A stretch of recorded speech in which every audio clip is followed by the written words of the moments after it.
पिछले एपिसोड में हमने देखा कि ध्वनि मानव को अपनी फीलिंग्स के बारे में बताना चाहती है। वो ऑफिस से घर के लिए निकल जाती है और कुछ ही देर में ध्वनि घर पहुंच जाती है। घर पहुंचकर वो सरिता आंटी के पास जाती है और उन्हें कहती है, आंटी मुझे आपकी हेल्प चाहिए। तो सरिता आंटी ने कहा, हाँ बेटा बोलो, तुम्हें क्या हेल्प चाहिए। तो ध्वनि ने सरिता आंटी के कान में कुछ बोलती है, जिसे सुनकर सरिता आंटी की आंखें हैरानी से बड़ी हो जाती है। उन्होंने ध्वनि से कहा, ध्वनि बेटा तुम श्योर हो कि मुझे मानव बाबा से ये सब झूठ बोलना चाहिए। तो सरिता आंटी की बात सुनकर ध्वनि ने हाँ में सिर हिलाते हुए कहा, हाँ आंटी, और साथ ही आप सारी सर्वेंट को 2 दिन की छुट्टी भी दे दीजिए। आप भी 2 दिनों के लिए अपने घर चले जाइए।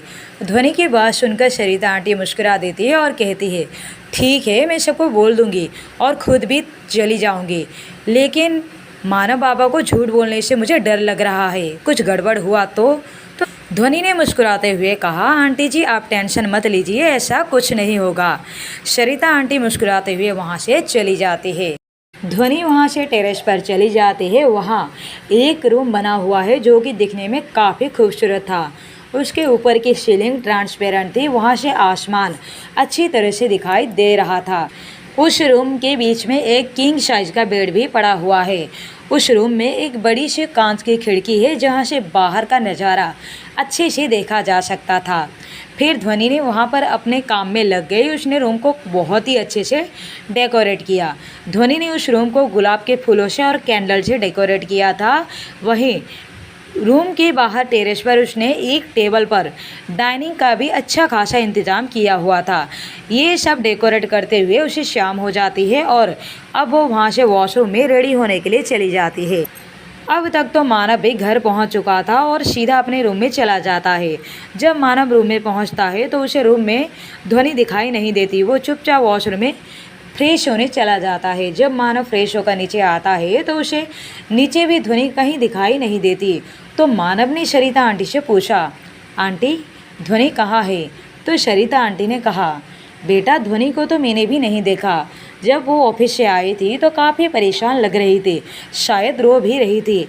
मैंने उससे पूछा भी, लेकिन उसने मुझे कुछ नहीं बताया और अपने रूम में चली गई। तो मुझे लगा वो अपने रूम में ही होगी। तभी सरिता आंटी ने परेशान होने का नाटक करते हुए कहा, भगवान करे वो ठीक हो, उसे कुछ ना हुआ हो। सरिता आंटी के मुँह से ये बात सुनकर मानव को भी अब ध्वनि का टेंशन होने लगा था। उसने सरिता आंटी से कहा, आंटी जी आप टेंशन मत लीजिए, मैं देखता हूँ वो कहाँ है। तो आंटी जी ने कहा, बेटा आप एक काम कीजिए, आप टेरेस पर जाकर देखिए, शायद वो वहाँ पर हो और मैं यहाँ नीचे देखती हूँ। तो मानव बिना कुछ सोचे समझे टेरेस की तरफ चला जाता है। मानव के जाते ही सरिता आंटी जी ने खुद से कहा, आधा काम तो हो गया, अब आधा बचा है तो उसे भी पूरा कर देती हूँ। और वो भी मानव के पीछे पीछे चली जाती है। वहाँ मानव टेरेस पर पहुँचता है तभी कोई टेरेस का दरवाज़ा धीरे से बंद करता है, लेकिन मानव का इस बार बिल्कुल भी ध्यान नहीं जाता। उसे तो इस वक्त ध्वनि का टेंशन हो रही थी और तभी मानव की नज़र टेरेस पर डेकोरेट किए गए टेबल पर जाती है, जिसे देखकर उसकी आंखें छोटी हो जाती है। उसे समझ में आ जाता है और वो वहाँ से जाने लगता है। जैसे ही वो जाने के लिए दरवाज़ा खुलता है, लेकिन दरवाज़ा नहीं खुलता। तभी पीछे से ध्वनि की आवाज़ आती है और वो कहती है, जब तक मैं नहीं चाहूँगी तब तक ये दरवाज़ा नहीं खुलेगा, तो आप ऐसे बेकार की कोशिशें करना बंद कीजिए। ध्वनि की बात सुनकर मानव ने बिना ध्वनि की तरफ देखकर गुस्से में कहा, ये क्या पागलपन है ध्वनि, चुपचाप डोर ओपन करो। तो ध्वनि ने उसी तरह से कहा, नहीं मैं दरवाज़ा नहीं खोलूँगी। तो मानव ने ध्वनि की तरफ पलटते हुए कुछ बोलने ही वाला था, लेकिन जैसे ही वो पलटा कि ध्वनि को देखकर उसके शब्द उसके गले में ही रह गए, क्योंकि ध्वनि इस वक्त काफ़ी खूबसूरत लग रही थी। उसने रेड कलर की एक शिफॉन की साड़ी पहन रखी थी और अपने बालों को खुला छोड़ा हुआ था, जो आगे की तरफ से उसके कंधों को ढक रहे थे। हल्का सा मेकअप भी किया हुआ था और रेड कलर के लिपस्टिक भी लगाई हुई थी, और जो उसे और भी ज़्यादा अट्रैक्टिव बना रही थी। वहीं मानव ने ध्वनि को देखकर जैसे उसकी सांसें ही थम गई। वहीं ध्वनि ने मानव के पास आकर कहा, जब तक मैं नहीं चाहूँगी तब तक ये दरवाज़ा नहीं खुलेगा, तो आप चुपचाप मेरे साथ चलकर डिनर कीजिए। ध्वनि की बात सुनकर मानव ने कहा, अगर मैं मना कर दूँ तो ध्वनि ने मानव से कहा, तो आप यहीं रहेंगे, वो भी बिना डिनर किए। तो चलिए मेरे साथ। ध्वनि की बात भी सही थी। अब मानव के पास ध्वनि की बात को मानने के अलावा और कोई रास्ता नहीं था, तो वो चुपचाप ध्वनि के साथ डिनर करने के लिए चला जाता है और फिर ध्वनि दोनों के लिए डिनर सर्व करती है। फिर दोनों अपना अपना डिनर पूरा करते हैं। डिनर पूरा करने के बाद मानव ने कहा, अब तो हम नीचे जा सकते हैं ना? तो ध्वनि ने मना करते हुए कहा, नहीं, आज हम नीचे नहीं बल्कि यहाँ सोएंगे। तो मानव ने कहा, ध्वनि देखो, जिद मत करो, नीचे चलो। तभी आसमान में बादल गरजने की आवाज़ आती है। तो मानव ने कहा, देखो ध्वनि, चलो नीचे, बारिश होने ही वाली है। मानव ने इतना कहा ही था कि तभी वहाँ जोरों से बारिश होने लगती है, जिसे देखकर ध्वनि और भी ज़्यादा खुश होने लगती है और अपना फेस ऊपर करके बारिश को महसूस करने लगती है। अभी तक दोनों बारिश में पूरी तरह से भीग चुके थे। दोनों के कपड़े उनकी बॉडी से चिपक जाते हैं। इस वक्त मानव को ध्वनि और भी ज़्यादा अट्रैक्टिव लग रही थी। वहीं मानव की टी शर्ट भी उसकी बॉडी से चिपक जाती है, जिससे उसकी बॉडी भी काफ़ी ज़्यादा अट्रैक्टिव लग रही थी। इस वक्त मानव के दिल में ध्वनि को पाने की डिजायर हो रही थी, लेकिन वो बिना ध्वनि की मर्जी के ऐसा कुछ भी नहीं करना चाहता था। तो मानव अपने आप को कंट्रोल करते हुए वहाँ से जाने लगा कि तभी ध्वनि उसका हाथ पकड़ लेती है। मानव मुड़कर ध्वनि को सवालियात नज़रों से देखने लगा। तो ध्वनि ने मानव के करीब जाते हुए अपने पंजे पर खड़े होकर उसके कानों में धीरे से कहा, Manav, I love you so much. वो ये कहकर मानव से दूर भागने ही वाली होती है कि ध्वनि के ऐसा करने से पहले ही मानव उसके हाथ को पकड़ लेता है। उसके फेस पर स्माइल आ जाती है और फिर वो ध्वनि को अपनी तरफ करता है। मानव ने ध्वनि से पूछा, ध्वनि, तुमने अभी जो कुछ भी कहा वो तुम दिल से बोल रही हो ना? कहीं ये मजाक तो नहीं? तो ध्वनि ने अपनी नज़र को झुकाते हुए शर्माते हुए हाँ में सिर हिलाते हुए कहा, हाँ मानव, मैं तुमसे बहुत प्यार करती हूँ। तो मानव ने ध्वनि को अपनी बाहों में उठाकर रूम की तरफ जाने लगता है। मानव के ऐसे पकड़ने से ध्वनि की सांसें तेज हो रही थी। उसकी दिल की धड़कनें भी काफ़ी तेज हो गई थी, जिसे मानव भी बड़ी ही आसानी से सुन सकता था। मानव ध्वनि को अपने बाहों में लेकर रूम में पहुंचता है तो वहां का नज़ारा देखकर हैरान रह जाता है। उसने मन ही मन सोचा, ओह, तो मैडम ने पूरी तैयारी करके रखा है। मानव ध्वनि को बेड पर लेटाकर उसके ऊपर आता हुआ अपने होठ को ध्वनि के गर्दन पर रख देता है। जैसे ही ध्वनि को मानव के होठ अपनी गर्दन पर महसूस होते हैं तो उसकी आंखें अपने आप ही बंद हो जाती है। फिर मानव अपने होठों को ध्वनि के सीने पर रख देता है, फिर उसे किस करने लगता है। वहीं ध्वनि मानव की हर किस के साथ मदहोश हो रही थी। ध्वनि अब भी आंखें बंद किए हुए थी। फिर मानव ध्वनि के होठों पर अपना होठ रख देता है तो ध्वनि के हाथ अपने आप ही मानव के बालों में पहुंच जाते हैं। वो भी उसे किस करने लगती है। वहीं मानव का एक हाथ ध्वनि की कमर पर था तो दूसरा हाथ उसके पीठ पर था। वो दोनों एक दूसरे के साथ काफ़ी पैशनेटली किस कर रहे थे और फिर वो ध्वनि के गर्दन पर किस करने लगता है। मानव की हर एक मूव से ध्वनि मदहोश हो रही थी। फिर वो दोनों अपने प्यार की दुनिया में खो जाते हैं। बाहर जोरों से बारिश हो रही थी। मानव मौसम भी उन दोनों के मिलन से खुश था। बारिश की वजह से बाहर का मौसम बहुत ही ठंड थी, लेकिन कमरे के माहौल में काफ़ी ज़्यादा गर्मी थी। सुबह जब ध्वनि की नींद खुलती है तो उसकी नज़र बगल में सो रहे मानव पर जाती है। मानव इस वक्त पेट के बल लेटा हुआ था और उसके बाल उसके माथे पर बिखरे हुए थे और खिड़की से आती हुई हल्की रोशनी उसके चेहरे पर पड़ रही थी, जिससे वो और भी ज़्यादा अट्रैक्टिव लग रहा था। मानव को देखकर ध्वनि के फेस पर स्माइल आ जाती है। वो उठकर बैठ जाती है और मानव के गाल पर किस कर देती है। ध्वनि के किस करते ही मानव के फेस पर भी स्माइल आ जाती है और वो आंखें खोल लेता है। वो ध्वनि को पकड़कर अपने ऊपर खींच लेता है और कहता है, मेरे जागने पर भी तुम ऐसा कर सकती हो। मैं तुम्हें रोकूंगा नहीं, इनफैक्ट तुम्हारा साथ दूंगा। अगर तुम चाहो तो हम दोबारा से कंटिन्यू कर सकते हैं। मानव की आवाज़ सुनकर ध्वनि की आंखें हैरानी से बड़ी हो जाती है और फिर ध्वनि ने मानव को सीने पर मारते हुए कहा, आप ना बहुत बेशर्म हो, मुझे आपसे बात नहीं करनी। ध्वनि की बात सुनकर मानव ने एक झटके में ध्वनि को अपने नीचे कर लेता है और कहता है, अच्छा, जब मैं बेशर्म हूँ तो फिर ठीक है, अब बेशर्मी कर ही लेते हैं।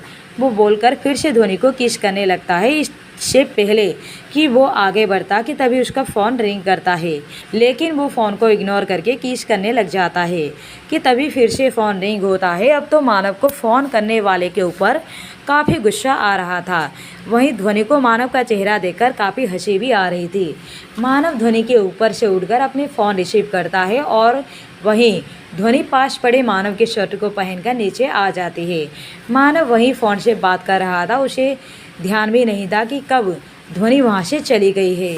वहीं ध्वनि वहाँ से नीचे सीधा किचन में आती है और दोनों के लिए कॉफ़ी बनाने लगती है कि तभी मानव फ़ोन पर बात करके रूम में यहाँ वहाँ देखता है कि वहाँ कहीं भी ध्वनि दिखाई नहीं देती, तो वो भी नीचे चला आता है। मानव ने ध्वनि को हर जगह देख लिया, लेकिन ध्वनि उसे कहीं नहीं मिलती, तो वो किचन की तरफ बढ़ जाता है। तभी उसने देखा कि ध्वनि किचन में कॉफ़ी बना रही थी, तो वो किचन के दरवाजे पर टिक कर उसे देखने लगता है। ध्वनि कॉफ़ी बनाते हुए मानव की शर्ट के स्लीव्स को अपने हाथों में पकड़कर बार बार स्मेल कर रही थी। उसे उसकी स्मेल काफ़ी अच्छी लग रही थी। वहीं मानव ध्वनि को ऐसा करते हुए देखकर मुस्कुरा रहा था और फिर वो अपने कदमों को ध्वनि की तरफ बढ़ा देता है, लेकिन ध्वनि को इस बात की जरा भी खबर नहीं होती। वो तो अपने में ही मस्त थी।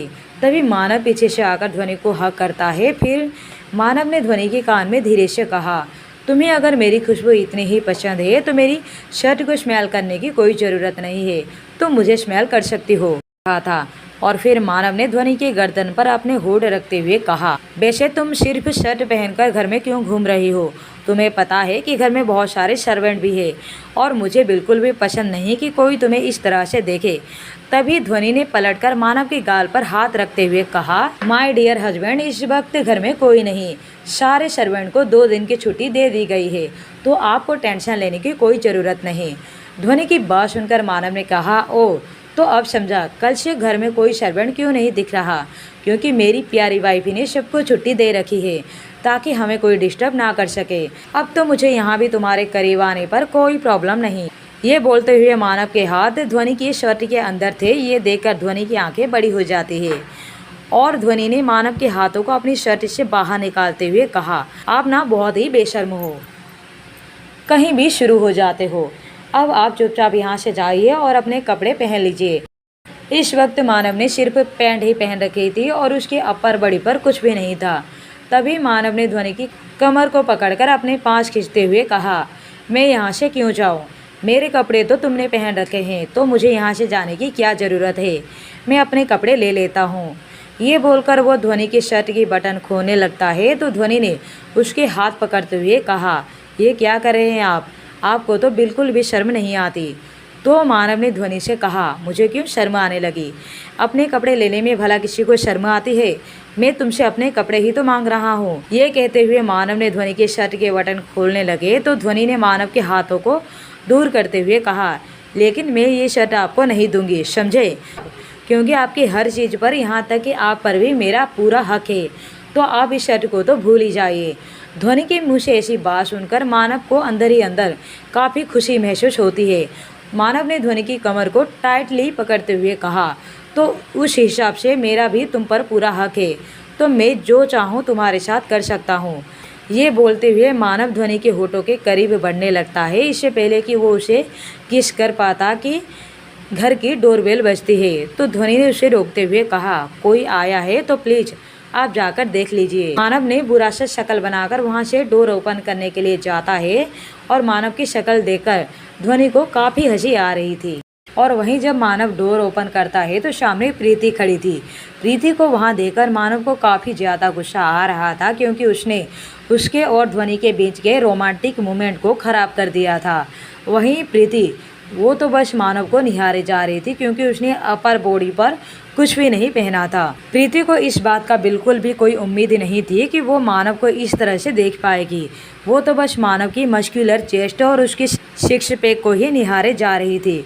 तभी मानव प्रीति से पूछता है, तुम यहाँ क्या कर रही हो? तो प्रीति ने जैसे उसकी बात को सुना ही नहीं, वो तो बस उसी तरह से मानव को देखे जा रही थी। तो मानव ने प्रीति के सामने अपना हाथ हिलाते हुए कहा, प्रीति मैं तुमसे ही बात कर रहा हूँ।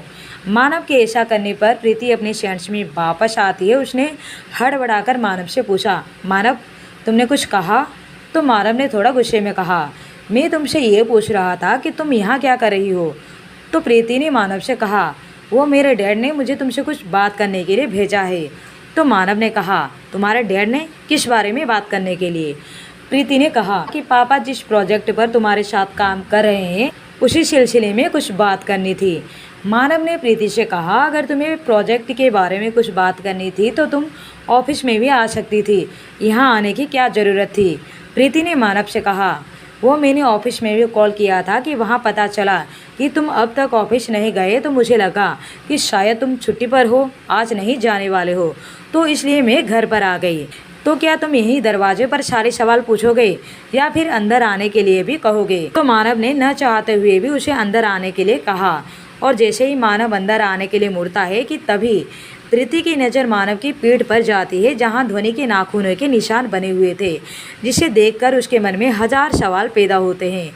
फिर मानव प्रीति को हॉल रूम में पड़े हुए सोफे पर बैठने के लिए बोलता है, तो प्रीति वहीं बैठ जाती है कि तभी किचन से ध्वनि दोनों हाथों में कॉफ़ी लेकर आते हुए मानव से पूछती है, मानव कौन आया था? ध्वनि ने इतना पूछा ही था कि उसकी नज़र प्रीति पर जाती है। प्रीति को वहां पर देखकर ध्वनि को काफ़ी गुस्सा आ रहा था कि वहीं प्रीति भी ध्वनि को इस हालत में देखकर काफ़ी गुस्से में थी। तभी प्रीति ने ध्वनि को गौर किया कि ध्वनि ने इस वक्त मानव की शर्ट पहन रखी है। ये देखकर प्रीति को ध्वनि पर और भी ज़्यादा गुस्सा आने लगता। उसने मन ही मन सोचा, ओह, तो ये दोनों अपनी शादीशुदा ज़िंदगी में आगे बढ़ चुके हैं। वहीं ध्वनि प्रीति से नज़र हटाकर मानव को देखती है तो उसे और भी ज़्यादा गुस्सा आने लगता है। ध्वनि ने मानव को गुस्से में कहा, आपने क्या ये सोच रखा है कि आज आप पूरे दिन बिना कपड़ों के घूमने वाले हैं? तो मानव ने ध्वनि को देखकर कहा कि मैंने ऐसा कब कहा? ध्वनि ने मानव को देखते हुए कहा, आपको देखकर तो यही लगता है। अब जाइए, जाकर कपड़े पहन लीजिए, तब तक मैं इनसे बात करती हूँ। ये कहकर ध्वनि ने एक कप कॉफ़ी मानव को देते हुए कहा, ये लीजिए आपकी कॉफ़ी। तो मानव वहाँ से कॉफ़ी लेकर अपने रूम में चला जाता है। ध्वनि ने प्रीति को गुस्से में देखते हुए पूछा, क्या अब आप भी कॉफ़ी लेंगी? तो प्रीति ने गुस्से में कहा, तुम्हारा ये ड्रामा देखकर मेरा सिर दर्द हो रहा है, तो जाओ मेरे लिए भी कॉफ़ी लेकर आओ। प्रीति की बातें सुनकर ध्वनि ने उसे ताना मारते हुए कहा, अगर आपको इतनी ही तकलीफ हो रही है तो आप यहाँ आई ही क्यों? आप ऑफिस में भी उनसे जाकर मिल सकते थे, लेकिन यहाँ आने की क्या ज़रूरत पड़ गई? तो प्रीति ने कहा, मैं यहाँ नहीं आती तो मुझे कैसे पता चलता कि तुम अपने बॉस के बिस्तर तक पहुँच गई हो?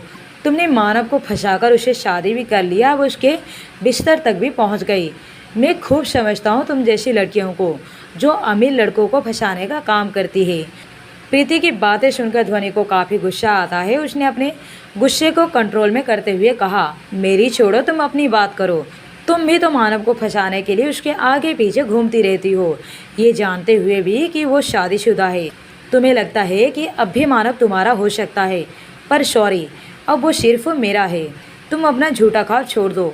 बाय द वे, तुम बैठो, मैं तुम्हारे लिए भी कॉफ़ी लेकर आती हूँ। ये बोलकर ध्वनि वहाँ से किचन में चली जाती है। तो प्रीति वहाँ से गुस्से में कुछ बड़बड़ा रही थी। ध्वनि ने किचन में कॉफ़ी बनाते हुए खुद से कहा, बहुत तीखी है ना जुबान तुम्हारी, अब मैं तुम्हें बताऊंगी कि तीखा किसे कहते हैं।